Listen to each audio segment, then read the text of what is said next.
Your situation might be that you get notifications on your Apple Watch that you received an email from your Gmail app, but only shows the preview. So how can we get inside and open it up? Well, as you know, the Gmail app from Google doesn't have a respective version of the app on the Apple Watch. That's why View the Whole Messages won't be possible this way. Instead, I'd recommend you to set up your Gmail account through the Apple's built-in Mail app.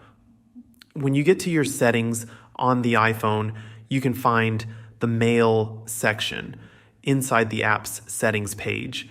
And in there is the ability to set up your accounts. When you add your Google account to Apple Mail app, not only will you receive notification about the email, but you'll also be able to read it entirely through the Mail app on your Apple Watch. I mean, I know it'd be ideal if it worked through the Gmail app from Google, but it just doesn't. Of course, there are some other mail clients you could use with your watch. For example, SparkMail has a good watch app available, or AirMail is pretty good too, with their extensive support of platforms, including even Apple Vision Pro. So anyways, these are the options we have right now. Let me know what you think about it down below in the comments. Thanks for watching, and I'll see you in the next video.